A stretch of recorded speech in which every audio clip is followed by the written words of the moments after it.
absolutely hilarious. He's from East Lansing. Give it up for another guy that you're going to love. Give it up for him right now. Keep it going. Come on, Cincinnati. Give it up for Nick Leydorf.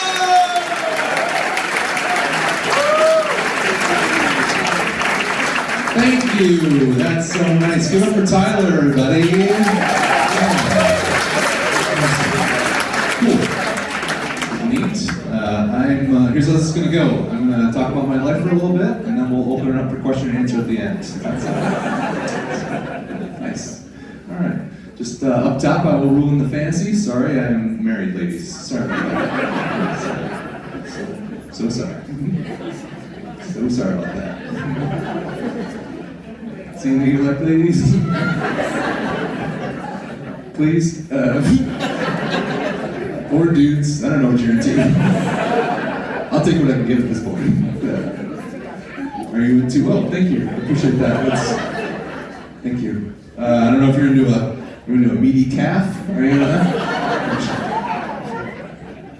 Can I interest you in a meaty calf?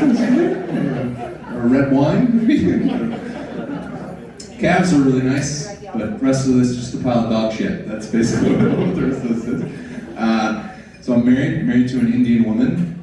And yeah, cool. I am not Indian, you can probably tell that. It was not an arranged marriage. My father-in-law wasn't like, hey, can we get a pudgy, bald white guy? Can we do that? Yeah. And it's interesting being married to an Indian woman, because I'm white. I'm just like, from a really small town. And it's interesting being married to an Indian woman because family is like a really big part of the Indian culture and stuff. So much so that my mother-in-law stays with us now, so that's nice. That's great. That's why I'm here right now. After 10 o'clock, I normally be in bed, but at least I'm not there, so that's cool.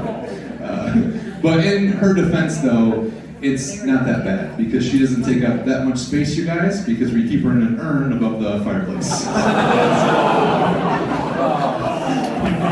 Thank you. Yes. Good person if you applaud that. That was... Thank you. That's... Some of you moved like you knew her, you know, like, oh my God. If you knew her, you'd just all stand up and start applauding until your hands bled, and then carry me up to the streets of Royal Oak because you know what, I fucking nailed that. That's like, yep, right on. During the pandemic, we've been married for 20 years, and so during the pandemic, my wife and I, it got interesting. So you gotta keep things interesting in the bedroom. That's like a secret to any kind of long-lasting relationship, you guys. And yeah, and my wife went out and got us something for the bedroom, and it's changed our entire relationship, you guys. And to be honest, I didn't think I was gonna like bunk beds, but it's been pretty long.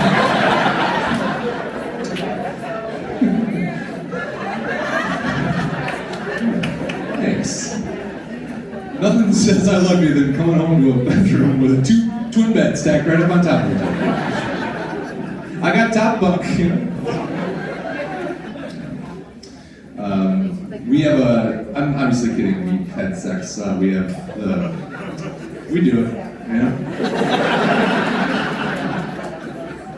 Get it in there, you know, it's great. We have a 9-year-old son, so we've had sex the one time. And just real fertile, yeah. And he's got this giant head of curly hair. He's this adorable kid, and I don't have curly hair. And and I'm fine with being bald. It's not a big deal. I've paid a lot in therapy, but it's not a big deal, you know. But when you're bald and you got a kid with amazing hair, people want to remind you that you're bald all the time. And it's because I'm a really nice person. It's hard to deal with that because it's usually like super old women that don't give a shit about anyone's feelings anymore. Just reach the point in life like, fuck you, dude. Your feelings? Yeah, stick them up your ass. That's what we do. And so my son and I were always walking in the park and everything, and always the old lady comes up to us and she's like, oh my God, where did he get all of that curly hair? Where did he get it? Where did he get it, Baldy? Is he yours? Did you take him? Did you steal them? Basically looking at my son like, where'd you get that curly hair? Because you didn't get it from this bald piece of shit standing next to you, Junior. And the other day I was having a long day, and this lady said that. Where did you get all this curly hair? And I snapped. And I was like, well, you should see my pubes. You should see those.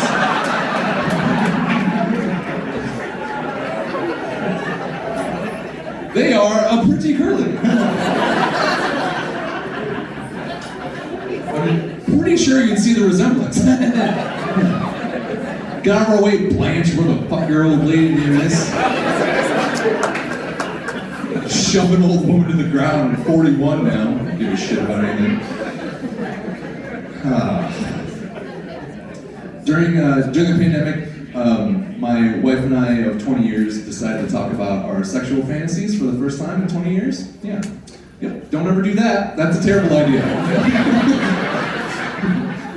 That's like a 3-week into a conversation kind of thing. Like that, 3 week into marriage. Not 20 years in, because you will learn some stuff about your wife. I learned that my wife is a freak and a weirdo. Because she went first. Made that mistake. Always go first. And her fantasy is like a Stranger Thing, so what she wants is us to go separately to a bar, and she wants us to me to buy her a drink. She's like, I want you to buy me a drink, and I want you to hit on me, and I want you to try and pick me up and everything. I'm like, okay, I can do that, And then she's like, when I go to the bathroom, I want you to put a roofie in my drink. What? Wow. Go on. Okay. And I'm like, then what? She's like, then I want you to take me home. I'm like, okay, I'm relieved that we are going home together in this fucking weirdo.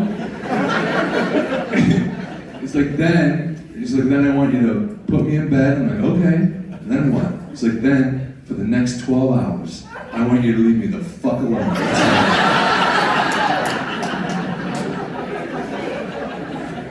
Maybe do the laundry while I'm out, you piece of shit. That's how we talk to each other. That's how we make it work. So, this is great, you guys. My wife, during the pandemic, she got into a lot of interesting things like essential oils and crystals and potions and bullshit like that. And we've been married for too long, and I just gotta let that happen, I'm not getting divorced or a bunch of fucking crystals. So I wear them. I wear crystals. I got crystals on right now. That's my merch. I just sell these crystals. See me after the show. And it's weird me wearing crystals because when I'm not doing stand-up, I'm actually a criminal defense lawyer. And yeah, just absorb that information. That's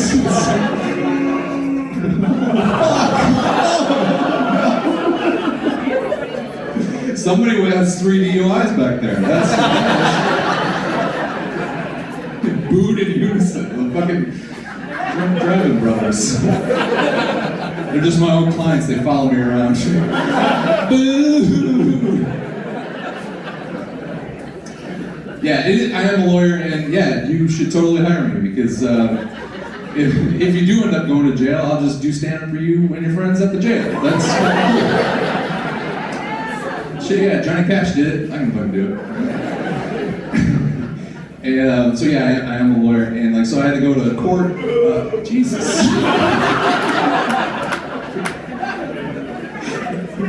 All right, get out of your system. That's the last fucking boo. I will abide one boo. That is it. So I had to go to court the other day, and I had to go through security, which means I had to take my crystals off and put them into the bin, and I dropped them on the ground, and I said the most lawyer thing ever, which was, "Oh my God, where are my crystals at? Oh, Jesus Christ! Please, deputy, help me find them. I just charged them in the moonlight. Where are they?"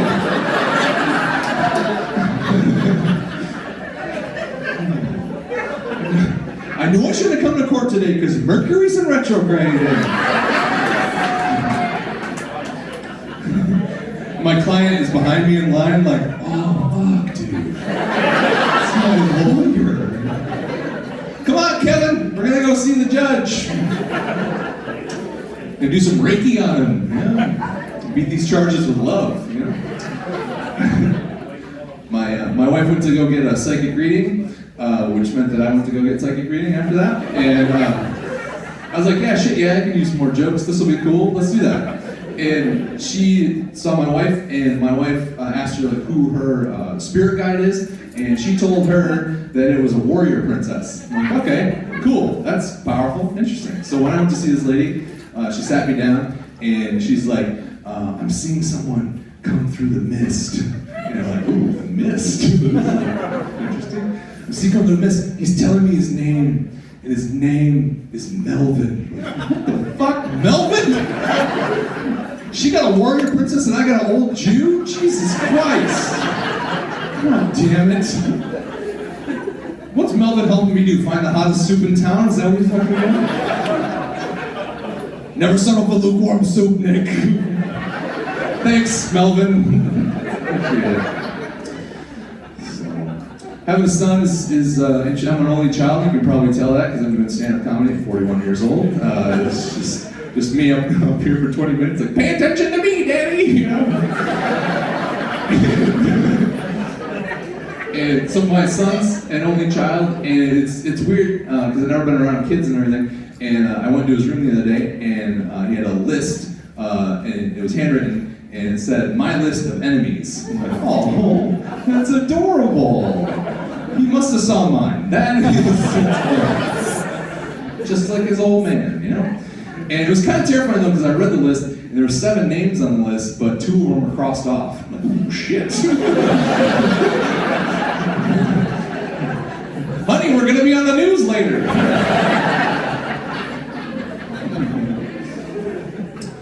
Having a son is interesting. I fell asleep on the couch the other day, and I woke up to him farting into my face and mouth. I don't know how you're supposed to get even with a 9-year-old kid, and you're probably like, Nick, why would you want to? But you can't let him win, you know? You gotta assert dominance early, and so it should be equal. It should be like a fart for a fart. I think that's in the Bible. And but after I turned 40, like, my farts are not equal to what his are.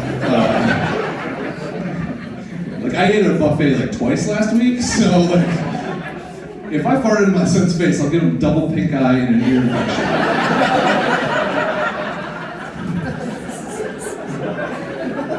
It'd be really difficult to explain to the judge at the child custody termination hearing. Yeah, well, he started it, Your Honor.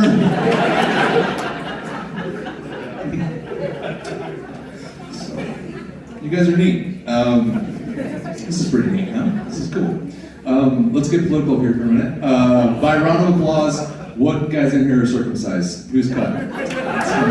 Yeah. We're learning stuff about each other, all right? If you're on a first date, ladies, you are welcome. Just did the work for you.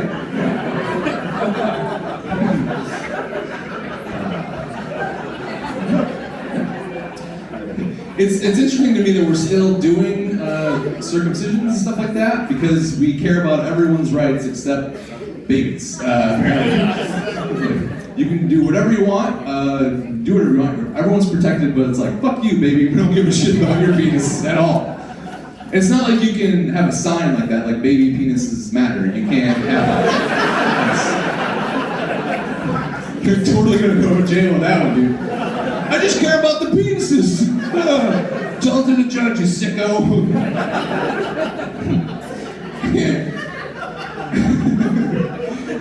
And so I did a lot of research on circumcision and stuff because that's like there's 2 big decisions when you have a boy. 1, what the name is, and 2, if you're gonna cut him. That's the big thing. One of them you can change. You can't take that one back, you know? And so some cultures do it, like some religions do it, and that's cool. I don't know if we have any Jews in the audience. Any Jews? Fuck yeah. Yeah. And I know it's kind of weird that there's a big German man yelling into a microphone asking where the Jews are at, but sorry. I'm an ally, okay? This is... But, like, Jews have a guy, they have a moil, like, I don't know, I have a guy that fixes my car, but Jews have a guy that does circumcisions, and like, okay, that's interesting, but that doesn't sound like a job you should be able to become, you know what I mean? That sounds like you should be something you demoted to, you know what I mean? Like if you're a surgeon and then you get like 2 DUIs and they're like, well, fuck, bud, you're just making fucking circumcisions now, you're gonna be a moil, like, oh, okay, cool. And so I did some research on circumcision and stuff. And I watched a video. It's not like I could go down to the hospital and like, hey, you got any circumcisions coming up? I wouldn't really do that. And so I watched the video, and don't ever do that. That's a terrible idea. I'm on some sort of watch list. You know, that's a terrible idea. And what was interesting to me is like, there's actually in the Jewish tradition, there's no like set fee for a circumcision. It's got to be really like hard for a moil to get business, right? Like, I mean, you can't have a website for something like that. It's not like, you can't have a portfolio of your work, you know? Like, well, here's something more traditional, and over here we have the James Franco, and so there's no set fee for a circumcision. They just work for tips, so.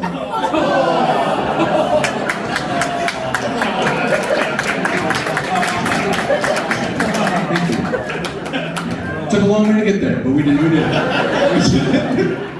You guys are neat. I'm gonna tell you one story, and then I'm gonna fuck off into the night. Okay? So, Tyler was mentioning this earlier about Florida and their loose morals and animals and shit like that. So, me being a lawyer, I had to defend this guy. And he came to my office, and he didn't tell me what he did up front, which I will never allow that again. I will always ask you what you do before you come into my office. So he comes in, and he sits down, and he's like, Nick, I need your help. I got arrested for having sex with a horse. And I'm like, what the fuck? So I paused for a minute, because you know I'm a professional, right? So I excuse myself from the room. I'm like, hey, I gotta take a shit. You just stay right here. Don't touch anything. And then I went outside my office and I had an existential crisis. And I'm like, oh my god, this guy had sex with a horse.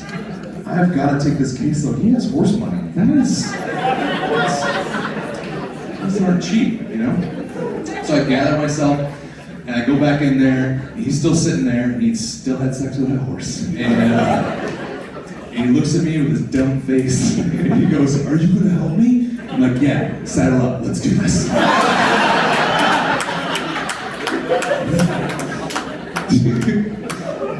And he wanted to go to trial, because he's a dipshit. I don't know like what he was, and he's like, no worries about trial, they're not gonna be able to get that horse to court, you know what I mean?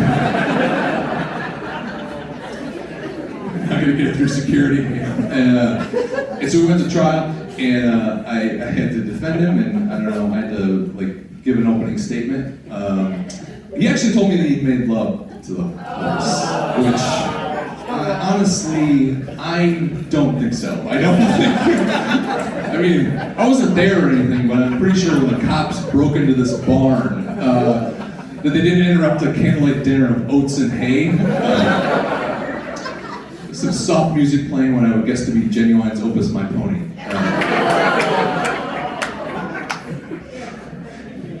And they put him in the back of the car, they drive away, and she gallops after him, I guess. Richard, I'll wait for you. How's that lawyer that we saw at the show?